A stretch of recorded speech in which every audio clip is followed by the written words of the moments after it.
Do you really need this big, exciting life to attract good men to you? How do you meet a guy at the gym? And how do you deal with catching up with your ex if it's been 5 months since the two of you talked? What's up guys, it's Mark here and we are back for another week of Ask Mark. I love all of you and I love the questions you send in. This week we've got some bangers. Before we get into it, make sure you subscribe. Hit the button below, hit the bell, and don't forget to leave your question after the video as well. So we're pushing up, you guys are really getting behind the channel and I love you for it.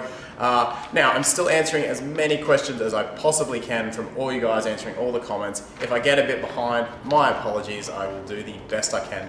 But I will also be directing a few more of you to the discovery calls because the fact is I can do a hell of a lot better job for you there. So if you send me a much more serious situation, that might be the way I direct you in some of the comments now. So just FYI guys. Let's get on to the questions though. Let's get on to the questions. I love these videos. The first one is a really cool one and it's on the How to Make Him Chase You video about building an exciting life. It comes from Not a Game Player Summerlin and she asks, what if you're totally comfortable not having a big exciting life and prefer being low-key happy?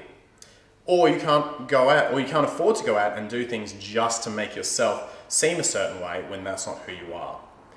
I'm a great woman with standards, but I'm not a huge fan of being out and about when I could be working or at home relaxing. Does that make me uninteresting or unworthy of a good man? Really good question, really good question. And I think in some ways that video ruffled a few feathers, which is cool because this way we can get more questions going and have a conversation. Here's the thing.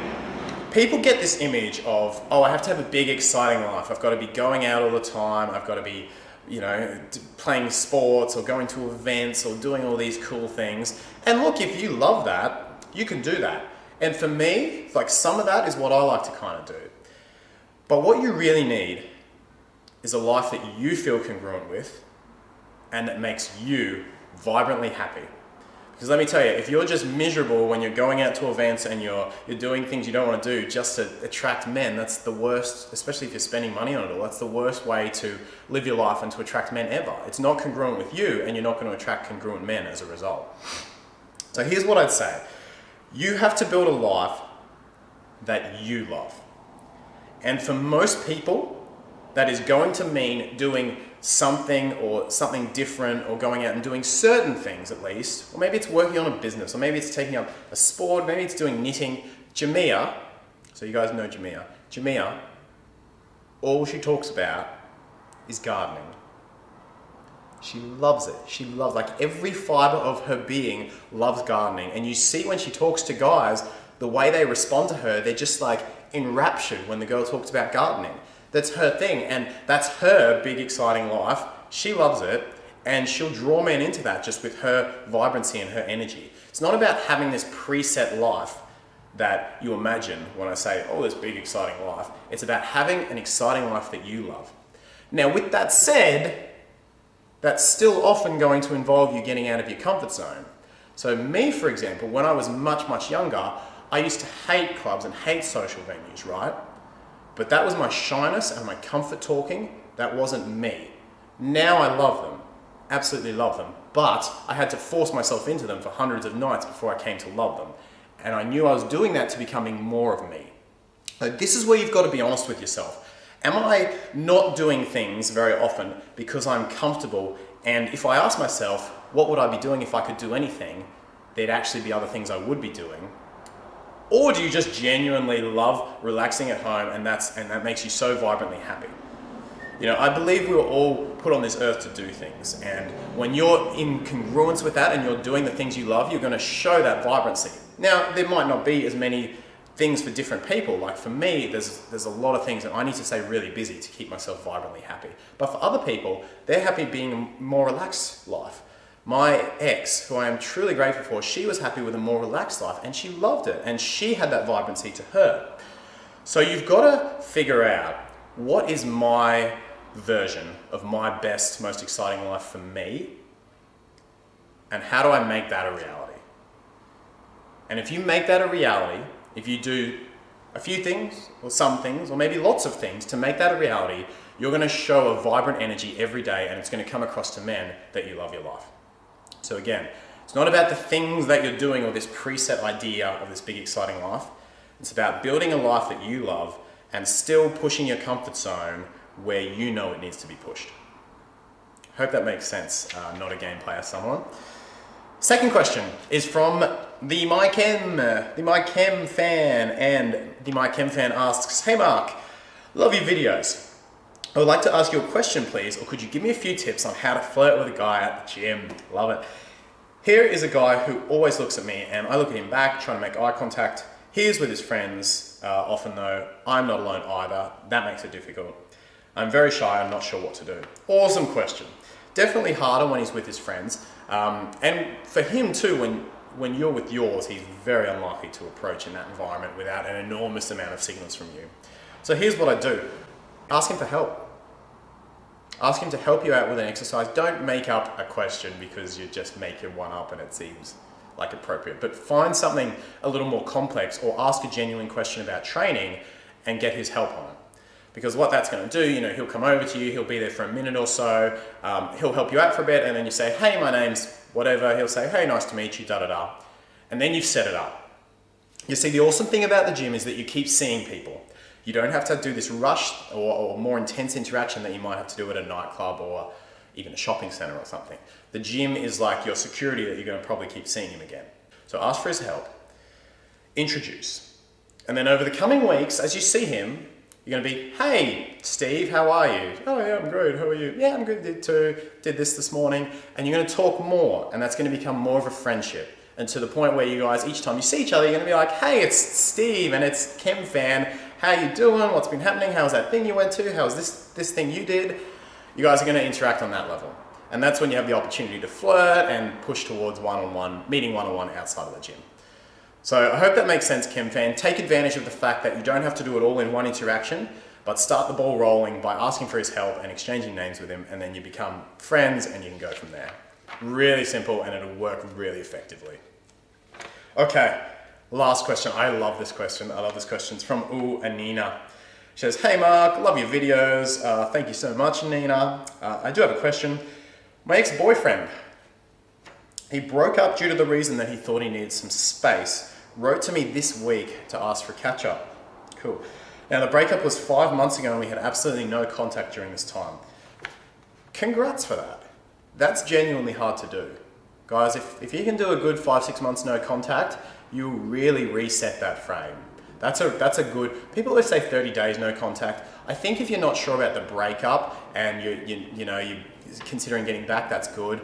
But if you're going to be friends or you just want to really let the dust settle, 180 days no contact is a really good way to do it. Anyway, as I saw your video last week, creating an exciting life to make a man fall in love with you.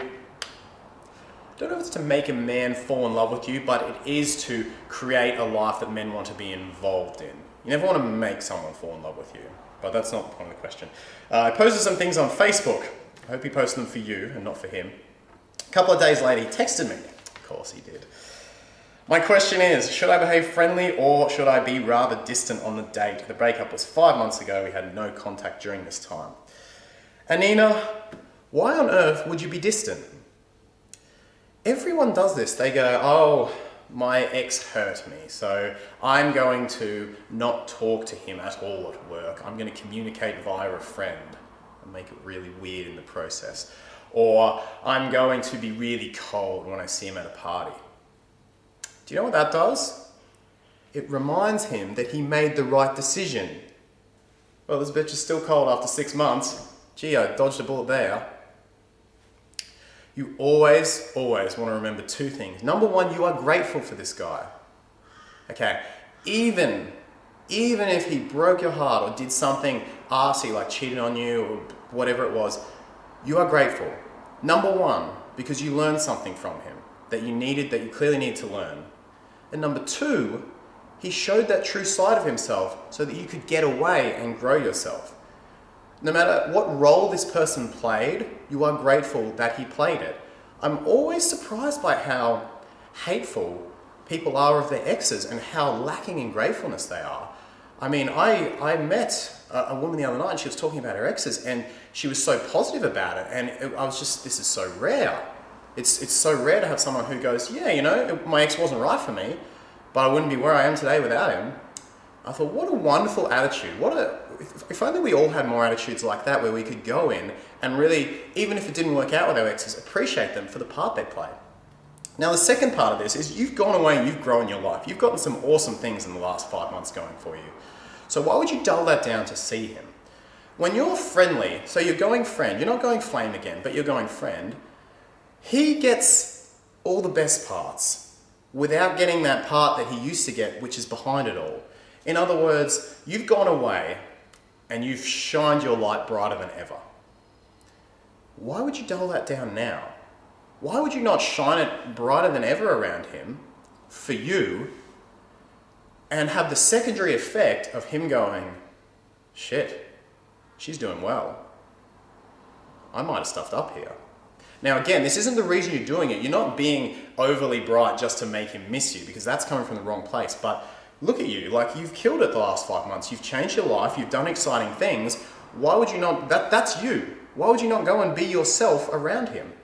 Okay, so you're doing this for you, you're grateful for him, and you're gonna be in that friend light where you share it with him, but he no longer gets that, like, that deeper, more vulnerable part of you, and that's the part guys really miss.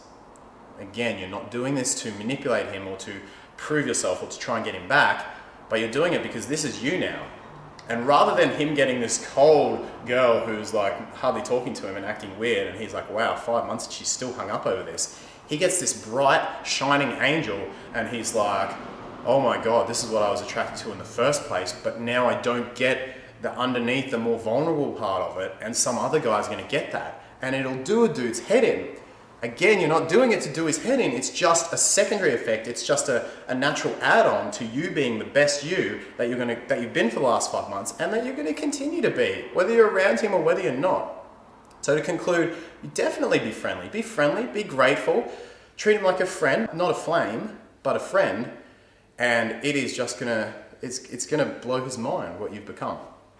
So guys, wonderful questions this week. Wonderful, wonderful questions. You guys are contributing so much to this channel, and I wouldn't be where I am able to talk to you and help you guys out without each and every one of you. So remember, subscribe, little bell so you get notifications, comment below, and don't forget to share, show your friends and everything. Get more people involved in the channel, guys.